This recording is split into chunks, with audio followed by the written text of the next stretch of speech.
Welcome to Donmar TV News Channel. Oh, lumilihis ka na naman, Senador Pacquiao. Oh, puros ad hominems ang sinasabi mo, personal attacks. Oh, by what you are showing, nakikita ng taong bayan na hindi ka makakapag-handle ng civil discourse.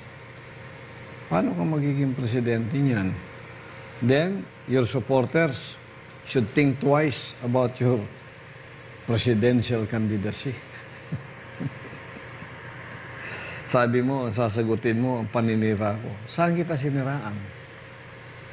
Tingnan mo, kung psychologically imbalance ang pinag-uusapan, nagtatanong ako at nagtatanong ang taong bayan doon sa issue natin sa 3.5 billion. Ang sinabi mo, sinisiraan ka. Ang tanong, ang nagtatanong at naninira, iba yun. Para sa psychologically imbalance, ang nagtatanong, naninira.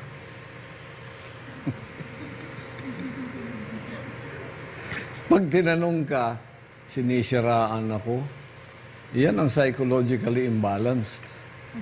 Kaya nga gusto ko sumagot ka eh. Pero dito sa discourse natin, hindi ka sumasagot ng tama eh. Kaya gusto ko magdebate tayo eh. Kasi sa debate, magharapan tayo, hindi ka pwedeng lumihis eh. Sa issue eh. Tutok ka talaga sa issue eh. Iyon ang ayaw mong pangatawanan. Kaya, Senador Manny Pacquiao, ang advice ko sa iyo, mag-ingat ka sa mga pinagsasabi mo.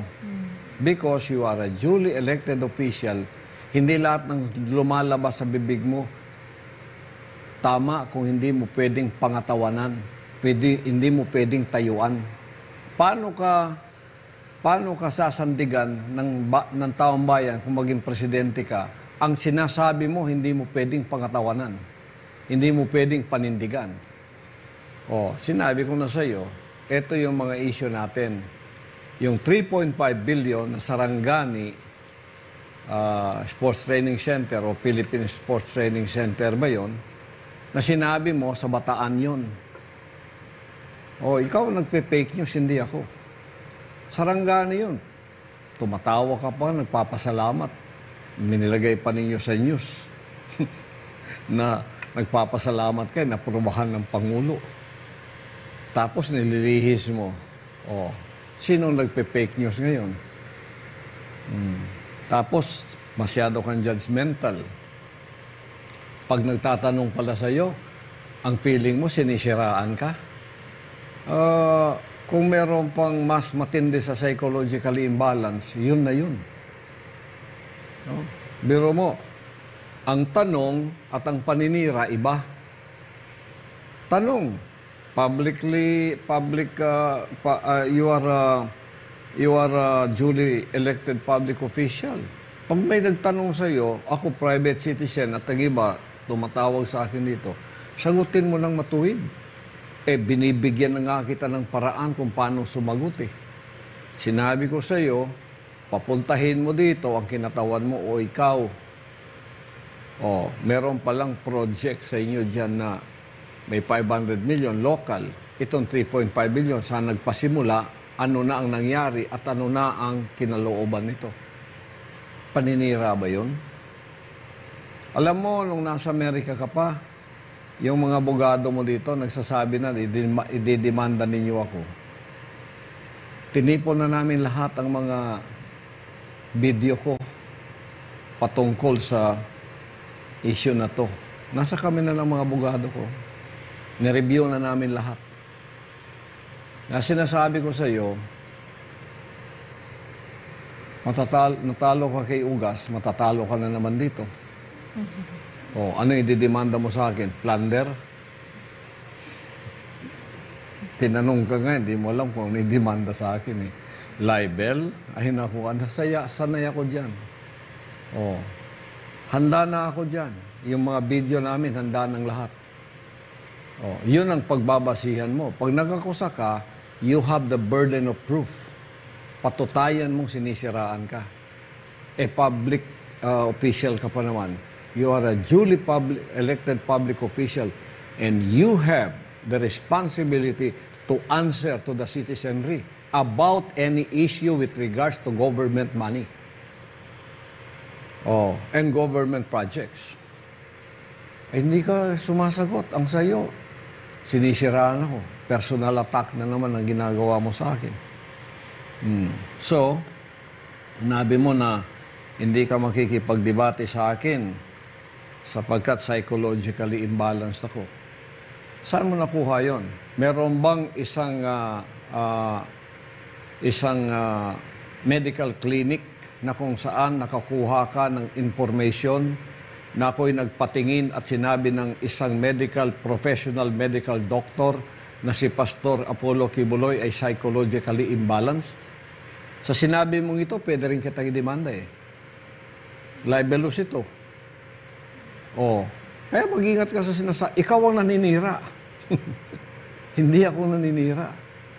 May karapatan akong magtanong kasama ng taong bayan sa mga proyekto ng gobyernong hinahandle mo, senador ka. Ikaw pa yung author. Pagkatapos ngayon, sasabihin mo ako, psychologically imbalanced. Saan ka kumuha ng professional record, professional medical record na sinabing si Pastor Kibuloy ay psychologically imbalanced? Judgmental ka masyado. Sa iyo lang yan. Ganyan ba yung senador at ganyan ba yung gustong maging Pangulo ng Pilipinas? Sinabi mo nung isang araw, hindi ako totoong pastor. Ito, hinamon kita. Patotohanan mong hindi ako totoong pastor. At sinabi ko na sa iyo, binigyan na kita ng hint. Pag-graduate ko ng high school, pumunta ako ng Bible school. 1 year, equivalent to 3 years ang training. Gumraduate ako. Mula noon, wala nang lingon. Wala akong ibang profesyon, wala akong ibang trabaho. Nangangaral lang. 19 years old pa ako noon. Ngayon, 71 years old na ako. Nangangaral pa rin ako. Walang humpay, walang hinto. Ipakikita ko sa iyo ang video library ko. Malapit ng 1 milyon ang aking mensahe na naipangaral mula nung ako ay naging pastor. Ibanghilista pastor. Ikaw, kailan ka naging pastor? At sino ang nag-declare na pastor ka? Ako, meron akong patotoong pastor ako. Both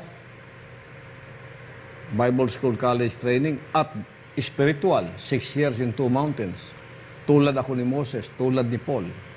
Meron akong mga katibayan at nakikita niyo sa trabaho ko. Nandito. Ikaw, ano talaga ang profession mo? Mula nung ikaw ay nagpasimula na kumita ng pera, anong profession mo? Boksingero ka, tapos nag-Bible study ka, kami pa nga ang unang nag-Bible study sa iyo eh. Pagkatapos nun, nag-declare ka, pastor ka na. Full-time ka bang pastor o full-time na boksingero? Ikaw ang hindi tunay na pastor. Kung tunay kang pastor, iniwan mo na lahat ng trabaho mo. Sabi niya kay Pedro, Pedro, mahal mo ba ako? Pakainin mo ang tupa ko. Pakainin mo ang maliliit na tupa ko. Iniwan lahat ni Pedro, nag-full-time siya. At hindi na nagtrabaho. Bilyamor kami, tamayong, saging kinakain ko, hindi ako nagtrabaho. Full-time ako sa kanya, kahit mamatay pa ako. Ayan sana ang ididebate natin eh. Ayaw mo, di sasabihin ko na sa iyo. Tapos, nung ako nasa mahigpit na pangangailangan, 5 lang kaming worker. Nasa Villamor Street ako. Kinakain namin sa gabi na kami pupunta sa wet market.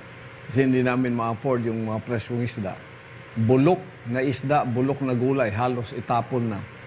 Binibigay na lang sa amin. Yun ang kinakain namin. Hindi ako nagtrabaho para kumita. Hindi ako nag-sideline. Full-time pa rin ako sa kanya.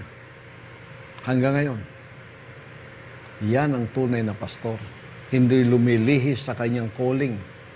Eh, ikaw pa kuling-kuling lang yun sa'yo. Kuling-kuling ka lang eh.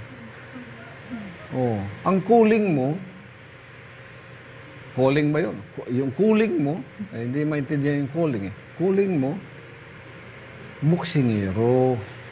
Oh, nagsenador ka, sinabi mo, nangako ka sa bayan, pag ako na ibotong senador,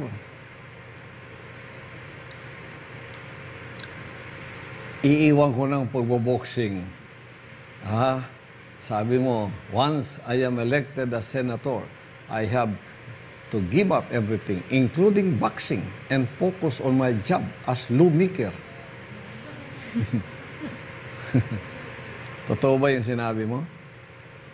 At tinutuhanan mo ba yung mga sinasabi mo? Wala kang pasalitang pinaninindigan mo eh. Wala, hindi ka nakakatayo sa mga sinasalita mo.